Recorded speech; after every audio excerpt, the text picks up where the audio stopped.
오늘은 성령에 반응하다, 찔림이라고 하는 제목으로 하나님 말씀 전하도록 하겠습니다. 오늘은 교회력으로 성령 강림절입니다. 성령께서 우리 가운데 임하시고 강림하시는 걸 통해서 교회의 역사가 시작이 되었습니다. 그래서 기독교의 역사의 시작은 성령 강림 사건과 같이 연결이 되어 있습니다. 그래서 오늘날에도 교회의 하나님의 부흥과 하나님의 축복의 역사를 경험하기 원하고, 또 가정 안에서 하나님의 은혜와 평강을 누리기를 소원한다면 성령의 역사와 도우심을 우리가 간구해야 됩니다.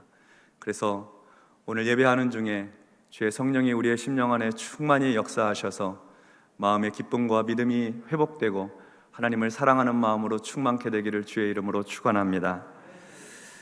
예수님의 제자들과 예수님을 따르던 무리들이 다락방에 모였습니다. 120명이나 모였습니다. 부활하신 예수님께서 명령을 하셨기 때문입니다. 예수님은 부활 후에 하늘로 올라가시기 전에 제자들에게 예루살렘을 떠나지 말고 우리 하나님께서 보내주시기로 약속하신 성령을 기다리라고 그렇게 말씀을 하셨습니다. 제자들에게 사실 예루살렘은 그렇게 머물고 싶은 곳이 아니었습니다.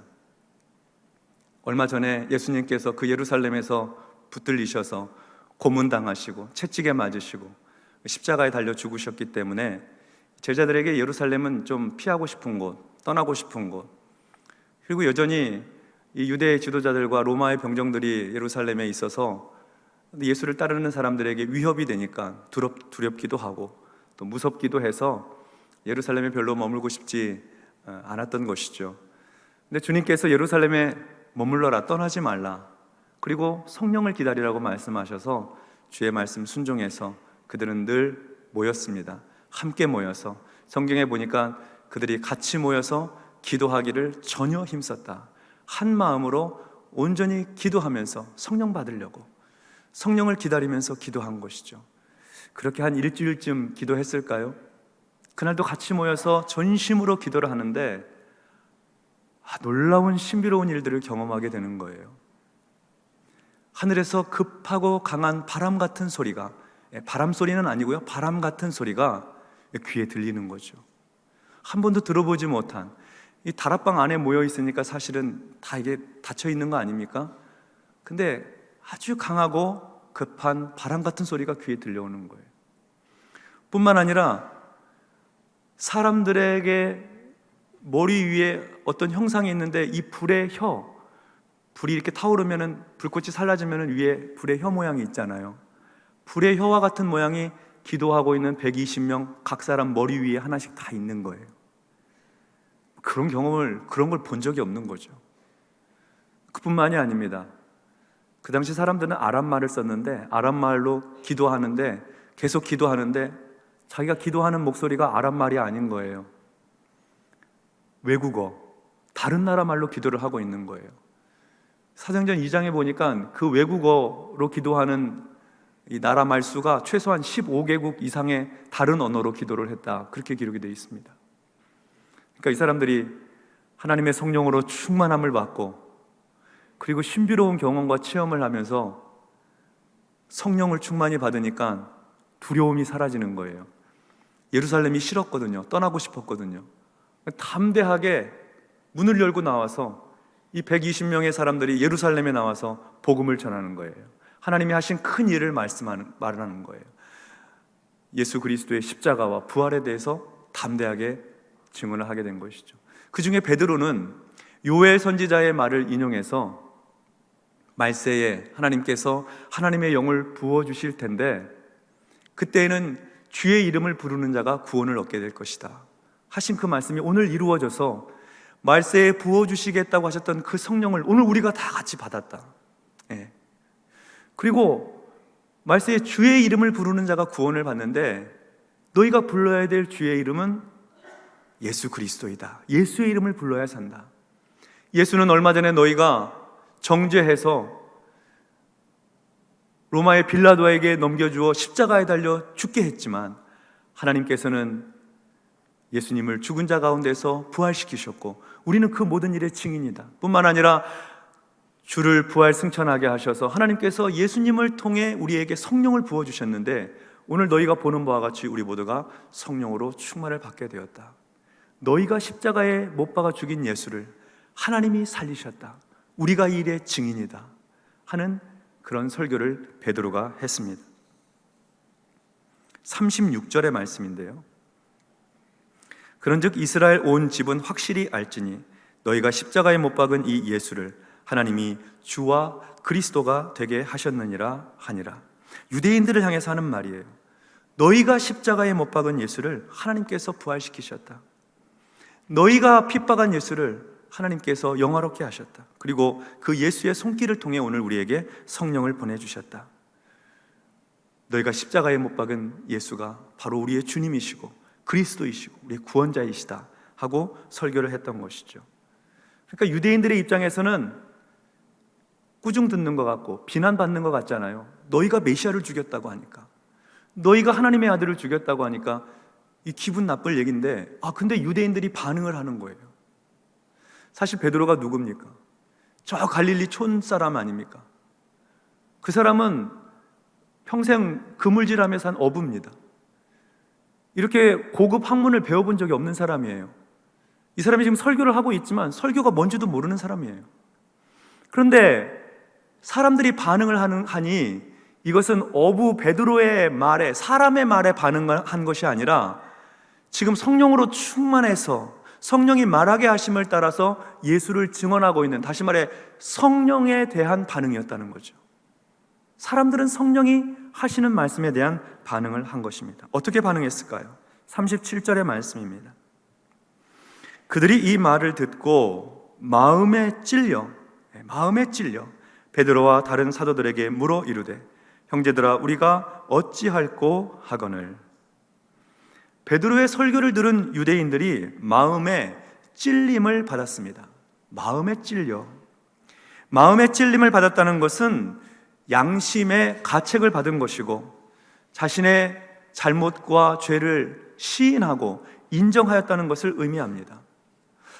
내가 그때 6월절 그때 예수를 십자가에 못 박으라고 외쳤던 그 사람들과 내가 동조했었는데, 내가 그때 말로는 소리치지는 않았지만 바라바는 좀 놓아주고 예수를 차라리 십자가에 못 박으면 좋겠다 하고 생각했었는데, 그런데 그 일이 내가 하나님의 아들을 십자가에 못 박은 일에 동조하는 꼴이 되었구나.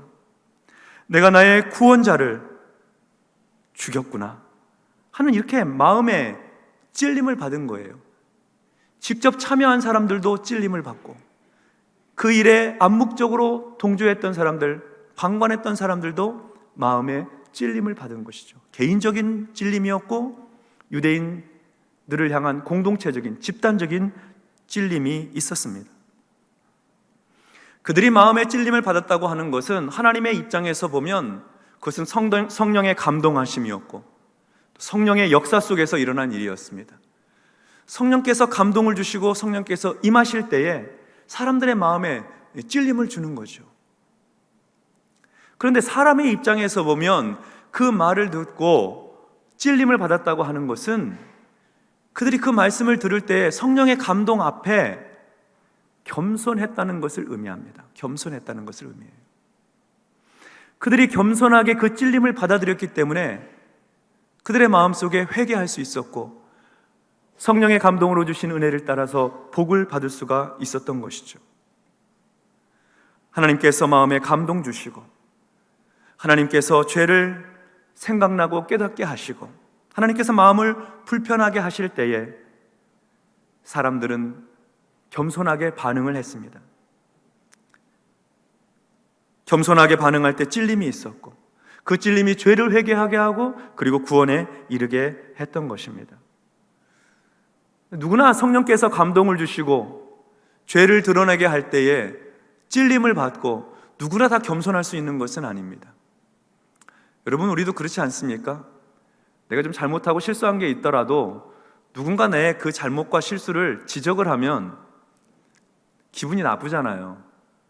마음이 상하고 자존심도 좀 상하고, 그래서 괜히 그 잘못에 대해서 동의하고 싶지 않고 오히려 화내고 뭐 그렇게 되는 거 아닙니까? 사람 마음이 그렇습니다. 근데 성령의 감동하심 아래 있을 때 성령님께서 우리 마음을 불편하게 하신다고요. 우리의 잘못과 허물이 드러나게 하시니까. 근데 그때 그것을 복으로 삼으려면 겸손해야 되는 거죠. 겸손하게 엎드려서 동의하는 겁니다. 하나님, 지적하신 건 맞습니다. 제가 잘못했습니다. 제가 제 허물입니다. 그렇게 하나님 앞에 겸손하게 고백할 때 그것이 복이 되는 것입니다. 누구나 다 그런 건 아닙니다. 어떤 사람들은 성령의 감동으로 마음의 찔림을 받을 때 그것을 축복으로 받지 못하는 사람들도 있습니다. 왜 그들에게는 성령님께서 주시는 그 찔림이 복이 되지 못하는 것일까요? 스데반이라고 하는 집사님이 있었습니다. 이 스데반 집사님은 은혜와 권능이 충만하여서 큰 기사와 표적을 사람들에게 행하는 안수 집사님이었습니다. 스데반은 유대인들에게 지혜와 성령으로 복음을 증거했습니다. 예수님의 죽으심과 그리고 부활하심을 증언하였습니다. 근데 그 예수 그리스도의 죽으심과 부활을 성령이 충만한 가운데 증언했으면 그 축복의 기회잖아요. 그 복음의 말씀을 들을 때. 근데 그 말씀을 듣는 유대인들이 사람을 매수해서 오히려 스데반을 고소하게 만듭니다. 그래서 스데반이 유대인의 공회에 서게 돼요. 공회에. 그 공회는 얼마 전에 예수님을 정죄하고 또 사형 판결을 내릴 수 있도록 로마에 넘겨준 공회가 아닙니까? 두려운 곳이죠. 근데 그 공회에 서서도 스데반은 담대하게 주의 말씀을 증언합니다. 사도행전 6장 15절에 보니까 공회 중에 앉은 사람들이 다 스데반을 주목하여 보니 그의 얼굴이 천사의 얼굴과 같더라. 그리고 이어지는 사도행전 7장에 가면 스데반의 설교가 나옵니다. 그 무서운 공회 앞에서 한 설교입니다. 핵심 내용은 이스라엘의 구약의 역사를 이야기하면서 그 역사 속에서 보면 우리 조상들이 하나님께서 보내신 선지자들을 용납하지 못하고 오히려 박해했다. 하나님께서 회개하고 돌아오라고 하는 그 선지자들을 보내셨는데 그 말을 듣고 오히려 그 선지자들을 잡아 고문하고 죽이고 하나님 말씀에 불순종했다 하는 그런 이야기를 하면서 그 사람들처럼, 구약의 그 유대인들처럼 너희도 오늘날 성령을 거역하여 하나님의 아들을, 메시아를 죽임으로 하나님을 대적했다는 거예요. 그러니까 스데반이 공회 앞에서 한 그 설교는 베드로가 유대인들에게 했던 설교와 맥락을 같이 합니다. 사도행전 7장 51절로 53절의 말씀입니다. 목이 곧고 마음과 귀에 할례를 받지 못한 사람들아, 너희도 너희 조상과 같이 항상 성령을 거스르는도다. 너희 조상들이 선지자들 중에 누구를 박해하지 아니하였느냐? 의인이 오시리라 예고한 자들을 그들이 죽였고 이제 너희는 그 의인을 잡아준 자요 살인한 자가 되나니 너희는 천사가 전한 율법을 받고도 지키지 아니하였도다 하니라. 그리고 이어지는 54절에 보면 스데반이 전한 이 말씀, 너희가 하나님이 보내신 선지자, 하나님이 보내신 메시아를 죽였다, 너희 조상들이 했던 것처럼 한 이 설교를 듣고 유대인들은 어떻게 되었느냐? 마음에 찔렸다고 기록되고 있습니다. 마음에 찔렸다. 그러니까 베드로의 설교를 들은 유대인들이 마음에 찔림을 받은 것처럼 스데반의 설교를 들은 유대인들에게도 마음에 찔림이 있었어요. 똑같이 찔림을 받았어요. 그런데 반응이 전혀 다릅니다. 찔림을 받은 반응이 달라요. 사도행전 7장 54절을 보겠습니다. 그들이 이 말을 듣고 마음에 찔려 그를 향하여, 스데반을 향하여 이를 갈았습니다. 마음에 찔린 모습은 똑같은데 그 반응이 전혀 다르죠. 이를 갈았어요. 이를 갈았다는 건 뭐예요? 화가 나고 분노하고 저 사람을 어떻게 해주고 싶고 때리고 싶고 죽이고 싶고 하는 그런 마음이 안에 분노가 가득하게 되었다는 거죠. 그리고 실제로 이 사람들은 이를 갈면서 스데반을 돌로 쳐서 죽였습니다. 성령으로 충만한 하나님의 말씀을 들었는데, 그리고 마음의 찔림도 받았는데 그들은 회개하지 않고 오히려 사람을 죽이는 일을 했습니다. 겸손하지 않았기 때문에 그렇습니다. 겸손하지 않았기 때문에, 교만했기 때문에 그런 것입니다. 똑같이 성령으로 충만한 말씀이 선포가 되고, 똑같이 성령의 감동이 있어서 그 성령의 감동 때문에 마음이 반응을 해요. 찔림이 있어요. 찔림이 있는데 어떤 한 부류는 겸손하게 엎드려서 회개하여 구원에 이르고, 어떤 한 부류는 마음의 찔림이 똑같이 있는데 이를 갈아요. 이를 갈아서 오히려 회개하고 구원 얻을 기회를 놓쳐버리고 사람을 죽이고 더 큰 악을 행하게 되더라 하는 것입니다.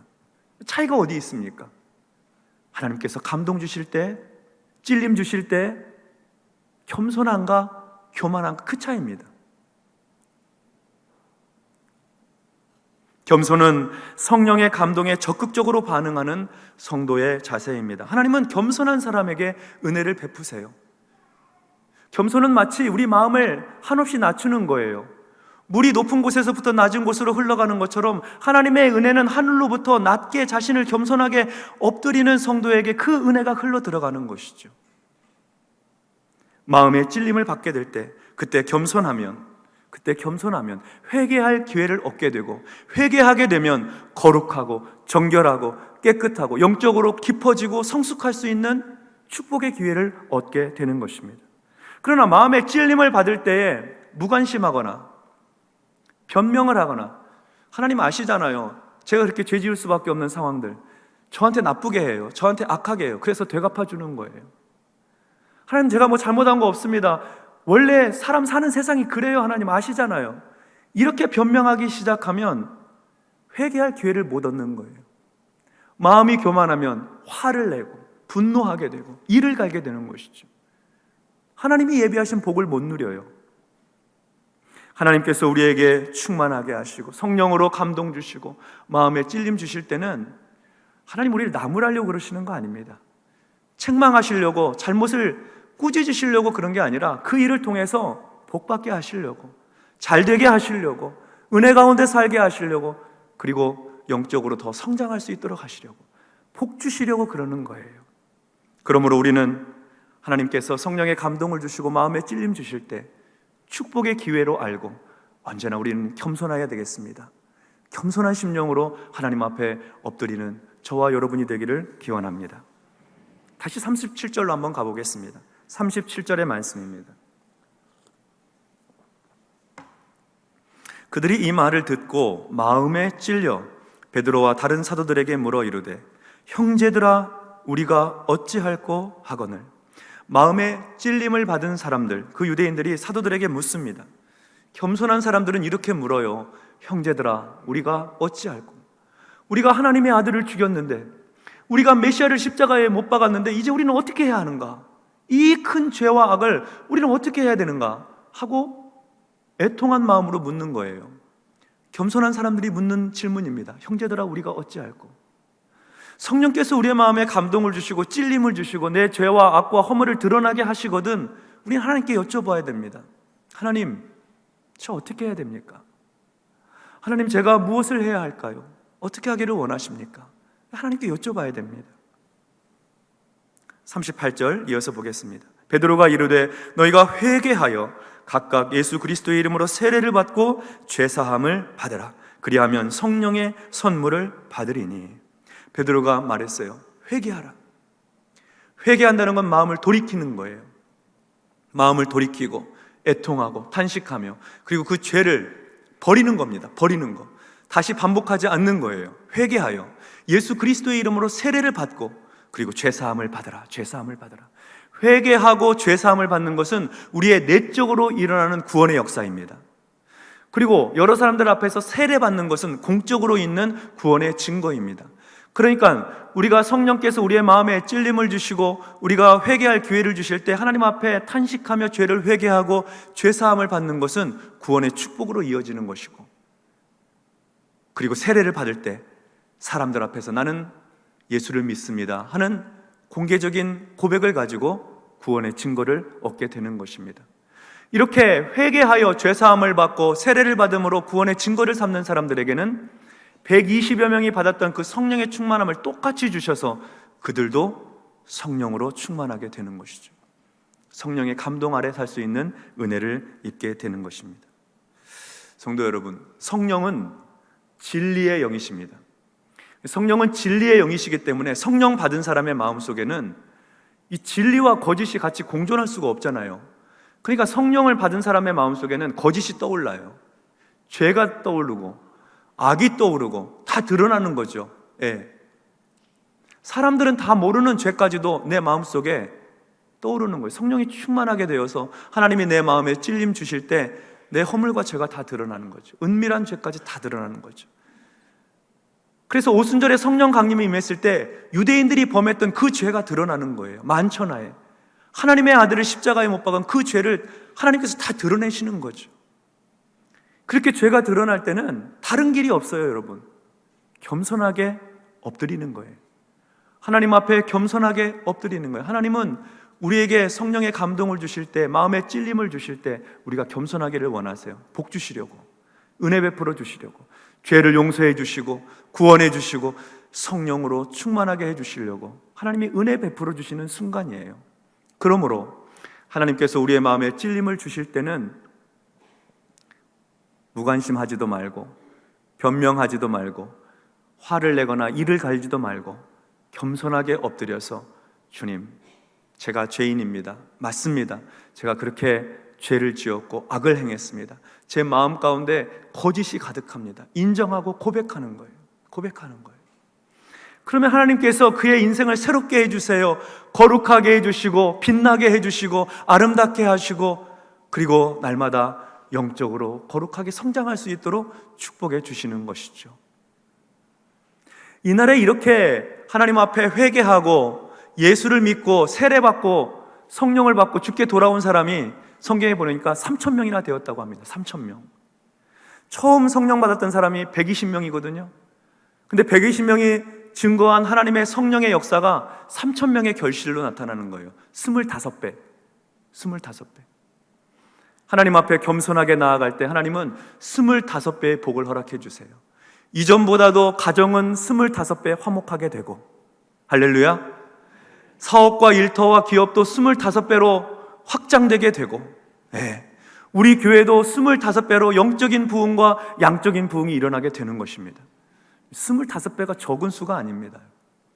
우리 교회에서 1,000여 명이 주일날 어른들이 예배 드리거든요. 성령의 감동함을 받고 마음에 찔림을 주시는 일에 대해서 회개 운동이 일어나고, 하나님 맞습니다, 잘못했습니다, 용서해 주십시오, 거룩하게 살겠습니다, 습관적인 죄악들을 버리고 은밀한 죄악들을 버리고 범죄하게 된 일들 버리고 하나님 앞으로 돌아오면 25배로 축복해 주시는데, 여러분 25,000명이 넘는 사람들이 같이 모여 예배 드릴 수 있는 25배의 축복 우리가 감당할 수 있겠습니까? 지금 그러니까 하나님께서 감당할 수 없는 복을 허락해 주신다는 뜻입니다. 누구에게요? 겸손하게 엎드려 회개하고 돌이켜 거룩한 삶으로 나아가는 성도에게. 하나님께서 이번 한 주간 성령으로 우리에게 충만하게 해주셔서 마음의 감동을 허락해 주시고 찔림을 주시고, 그래서 엎드려 겸손하게 회개함으로 말미암아 가정도 25배, 직장과 일터와 사업도 25배, 우리 교회의 영성과 그리고 함께 모이는 성도들의 삶도 25배, 25배나 되는 놀라운 은총과 복으로 우리에게 채워주시기를 주의 이름으로 축원합니다. 아멘. 기도하겠습니다. 하나님 감사합니다. 한국 교회가 부흥의 모멘텀을 잃고 다 움츠러들어 있고 패배의식에 사로잡혀 있습니다. 세상으로부터 존경받지 못하고 인정받지 못하는 우리의 현실을 하나님 앞에 고백하고 회개하오니, 주께서 한국 교회 가운데 성령으로 충만하게 하시고 모든 강단마다 성령으로 충만하게 하여 주시어서 찔림을 허락해 주시고 회개의 운동이 일어나게 하여 주시며, 그래서 하나님 앞에 자복하고 회개하고 돌이킴으로 말미암아 하나님이 주시는 놀라운 변화와 축복, 새롭게 되는 날, 거룩하게 되는 날, 25배나 복 주시는 그 은혜가 한국 교회 안에, 성도들의 가정 안에, 성도들의 기업과 사업장 안에, 일터 위에 자녀들에게 넘치도록 부어지게 하여 주시옵소서. 예수님의 이름으로 기도하옵나이다. 아멘. 찬송가 190장을 부르며 준비한 예물을 드리도록 하겠습니다.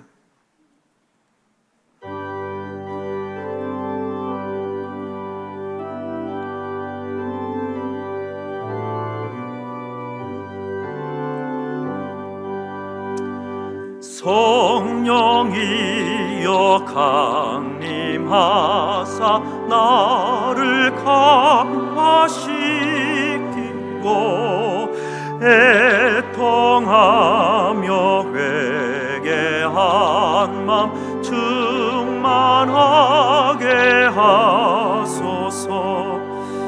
예수여 비오니 나의 기도 들으사 애통하며 회개한 맘 충만하게 하소서.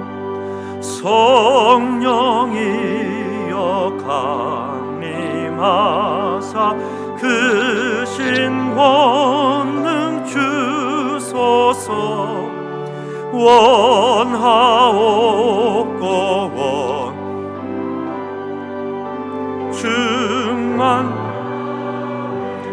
충만하소서.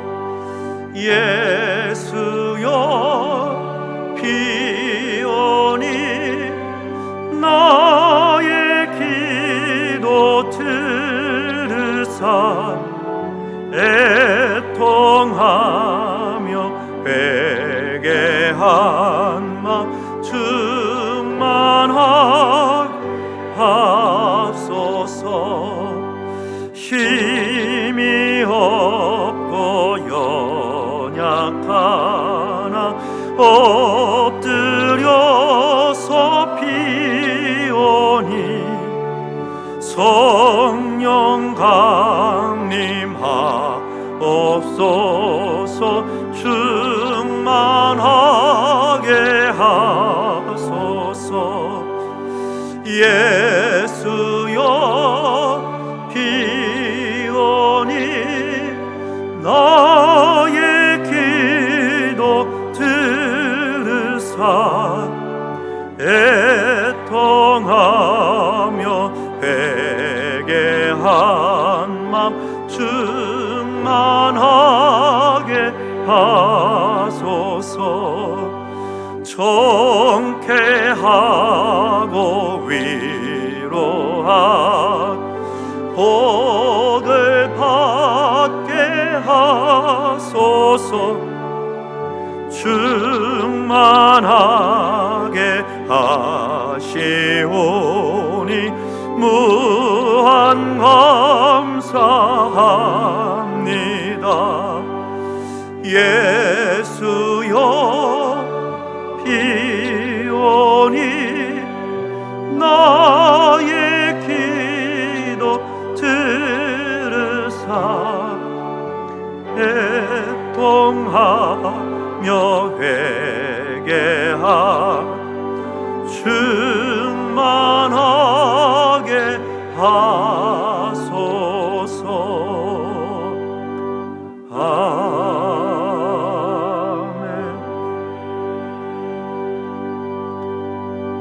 하나님 아버지 감사합니다.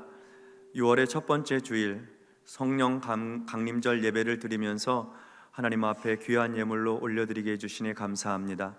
주일헌금, 감사헌금, 또 소득의 11조를 구별하여 드리는 예물, 구제와 선교를 위해서 신방을 받고 가정예배를 드리고 일천번제의 예물로 장학헌금으로 개업 신방을 받고 예물을 드리고 여러 가지 기도의 제목을 담아서 하나님 앞에 예물 드리오니 주님, 이 예물을 주께서 기쁘게 받아주시고 우리 성도님들의 삶에는 언제나 성령의 감동으로 충만하게 축복하여 주시옵소서. 성령께서 감동 주실 때에, 찔림을 받을 때에 겸손하게 하여 주시어서 주께 엎드려 회개하고 죄사함을 받고 하나님이 주신 만복을 누릴 수 있도록 축복하여 주시옵소서.